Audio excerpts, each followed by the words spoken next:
Hari ini nak ceritakan tentang adab sebelum kita cerita bab kematian, adab dan kewajipan pesakit. Sebelum mati ni adab dan kewajipan sakit. Ada ke Ustaz? Dah sakit bukan ada adab juga? Ada. Adab dan kewajipan pesakit. Setiap manusia tidak boleh lari daripada qada dan qadar Allah Subhanahu wa taala, dan di antara ketentuan Allah Subhanahu wa taala untuk hamba-Nya ialah sakit dan mati. Sakit dan mati. Sakit merupakan ujian daripada Allah Subhanahu wa taala. Antara salah satu ujian daripada Allah Subhanahu wa taala itu sakit. Dan ia pasti datang kepada seluruh umat manusia sebagaimana firman Allah Subhanahu wa taala di dalam surah An-Nahl ayat 61, fa idza jaa ajaluhum la yastakhiruna sa'atan wa la yastaqdimun. Bermaksud apabila sampai tempoh ajal mereka, tiadalah mereka akan dapat meminta dikemudiankan walau sesaat pun, dan tidak pula mereka akan dapat minta didahulukan. Nak mati ni tak boleh minta dikemudiankan. Minta dulu pun tak boleh. Ya Allah, ya Tuhanku, nantilah, jangan matikan aku dulu. Belum puas lagi hidup kat dunia ni. Kahwin pun tak lagi. Belum kahwin. Nantilah ya Allah, tundalah kematian aku ni. Ataupun minta apa? Minta didahulukan. Ya Allah, ya Tuhanku, matikanlah aku dulu ni ya Allah. Seksalah hidup kat dunia ni. Tak ada bahagianya. Dah hidup susah macam ni. Sawit ke turun harga je. Nak noreh hujan pula. Matilah macam tak apalah ya Allah. Boleh tak? Tak boleh. Tapi kalau Allah kata tiba masa ajal mati, tetap mati. Tu dia. Jadi kita kena redha setiap satu perkara yang Allah Taala beri kat kita. Sebagaimana hadis Rasulullah sallallahu alaihi wasallam, an Aisyah qalat, qala Rasulullah sallallahu alaihi wasallam, ma min musibatin tusibul muslim illa kafarallahu biha anhu hatta syaukati yushakuha. Daripada Aisyah, isteri Rasulullah sallallahu alaihi wasallam, Rasulullah sallallahu alaihi wasallam bersabda, setiap kali orang Islam mendapat malapetaka, Allah mengampuni dosanya kerana malapetaka itu, bahkan yang disebabkan oleh terkena duri sekalipun. Kena duri pun malapetaka Allah Taala beri itu untuk menutup mengampuni dosa. Jadi macam mana kita hadapi malapetaka ujian yang Allah Taala beri ni? Kena duri pun Allah nak ampunkan dosa. Goreng ikan, terpercik kat tangan, maki.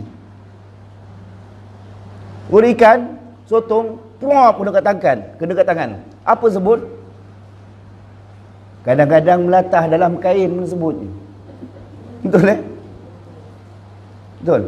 Sebab tu kita ni, saya cakap dengan ibu, ayah-ayah yang dirahmati Allah, kematian kita ni menunjukkan cara bila mana kita penghidupan kita. Kalau hidup kita suka maki hamun, mati pun besok macam tu. Tu dia. Kalau kita ni hidup kita suka berzikir, mati pun mudah. Mati pun akan ingat Allah. Tetapi kalau hidup kita suka maki hamun, suka membawang, suka cakap jenis yang bukan-bukan, mati pun akan mempengaruhi kita punya ketika kita hidup. Tu. Sebab tu saya pernah cerita, kalau yang baru datang ni tak apa, saya ceritakan kadang-kadang kita ni bila mana nanti ada cerita mentalkinkan mayat tu dengan kalimah la ilaha illallah, tetapi mayat pula orang sedang nazak tu ditalkinkan dengan kalimah la ilaha illallah, tapi kadang-kadang dia menggelengkan kepalanya. Kita ajar ni, dia menggelengkan kepalanya. Kerana apa? Kerana hasutan, godaan syaitan dan amalan-amalan yang tak baik tu datang masa kematian. Hati-hati. Tu dia. Jadi kena hati-hati dalam hidup ni. Kita boleh nilai kita punya penghidupan kita. Adakah kita banyak memaki hamun ataupun banyak berzikir ataupun berselawat kepada Rasulullah sallallahu alaihi wasallam. Itulah kita kena dianjurkan macam tu. Kena ingat, walaupun terkena duri sekalipun, itu ujian yang untuk Allah mengampunkan dosa kita. Sakit, ujian. Sihat pun ujian. Miskin, ujian. Kaya, ujian. Bini satu ujian, bini dua pun tak ujian. Gurau boleh. Baik. Di antara adab-adab dan kewajipan seorang pesakit ialah meyakini bahawa sakit dan mati itu adalah daripada Allah Subhanahu Wa Taala, dan perlu pasrah serta redha akan segala ketentuan Allah. Ini kerana redha serta sabar di atas segala ujian yang diberikan oleh Allah Subhanahu Wa Taala itu adalah sebagai penambah kebaikan dalam hidup. Sabda Rasulullah sallallahu alaihi wasallam, "May yuridillahu bihi khairan yusibu min." Rawahul Bukhari wal Muslim. Artinya, sesiapa yang dikehendaki oleh Allah mendapat kebaikan, ia akan diberi cubaan. Nak jadi baik, pasti diberi cubaan. Kita nak buat baik, pasti ada yang menentang. Rasulullah tu sebagai yang uswatul hasanah, qudwah hasanah dia tu, kebaikan yang ada pada diri dia tu pun orang benci. Ini kan kita nak nilai kebencian orang dekat kita, nak dinilai kita sebagai umat Nabi ni yang macam tu pun dibenci orang, apatah lagi kita. Nampak tak? Sebab tu kita nak buat kebaikan ni pasti akan diuji. Tu dia. Jadi sebagaimana kita nak nak tahan diri kita ni untuk semangat untuk teruskan membuat kebaikan tu. Tu dia. Baik. Sentiasa berbaik sangka. Berbaik sangka kepada Allah Subhanahu Wa Taala dengan yakin bahawa dosanya telah diampunkan oleh Allah Subhanahu Wa Taala. Sebagaimana sabda Rasulullah sallallahu alaihi wasallam, "La yamutunna ahadukum illa wa huwa yuhsinu dhanna billah." Rawahul Muslim. Janganlah seorang itu meninggal dunia melainkan dalam keadaan berbaik sangka kepada Allah. Dalam meninggal dunia pasti kita kena berbaik sangka dengan Allah. Tidak meninggalkan solat walau apa jua sekalipun dalam keadaan kita sakit ni. Ini adab kita sebagai seorang pesakit. Jangan tinggal solat. Waris, anak ataupun siapa-siapa mahramnya pasti kena mengingatkan pada orang yang sedang nazak, yang dalam keadaan sakit, sentiasa mengingatkan, ya ataupun bu, dah masuk waktu zuhur, dah ingatkan, dah masuk waktu asar, tu kena ingatkan tu. Kita perlu ingatkan. Jangan walaupun dah keadaan di dalam macam tu kita biar je, dia dah tak sembahyang tu. Tak boleh. Kena. Tak ada perhentian solat ni sehingga kita mati. Macam tu. Baik. Adab dan kewajipan pesakit lagi. Sebagai ahli keluarga pesakit, terhadap beberapa perkara yang perlu dilakukan. Redha dan tabah menerima ketentuan Allah Subhanahu Wa Taala. Yang kedua, bertanggungjawab dan berusaha sedaya upaya untuk mendapatkan rawatan. Walaupun dah sakit macam tu, kita sedaya upaya dapatkan rawatan. Jangan dibiar dah sakit, dah buat macam mana, nunggu je lah mati. Boleh tak macam tu? Perlu didapatkan rawatan. Jumpa doktor ataupun ustaz-ustaz kalau boleh sembuh. Jangan jumpa bomoh yang bukan-bukan. Ni ada apa dalam badan ni? Ini banyak iblis dalam badan dia ni. Habis nak ubatkan macam mana? 500. Boleh nak hilang 500. Habis tu balik bawa balik apa? Kemenyan yang suketul itu. Macam tu. Pun belum tentu baik lagi. Cik Jaya, boleh kita berikhtiar untuk nak berubat macam tu. Tapi carilah tempat-tempat yang baik-baik macam tu. Baik. Yang seterusnya, mewujudkan suasana dengan tenang dan damai dengan memperbanyakkan membaca ayat-ayat Al-Quran serta zikir dan berselawat. Mulut ni basahkan dengan selawat, dengan zikir. Kena baca benda tu. Kena baca. Sentiasa membantu dalam menguruskan ibadah pesakit. Kalau pesakit tu dah tak boleh nak ambil sembahyang, kita ni kena ambilkan wuduk dia. Beritahu solat sendiri. Kalau tak boleh macam ni, guna mata. Kalau dah tak boleh bergerak macam ni, guna isyarat. Kan ada cara kan? Solat bila mana orang tu dalam keadaan sakit. Yang lain tak ada.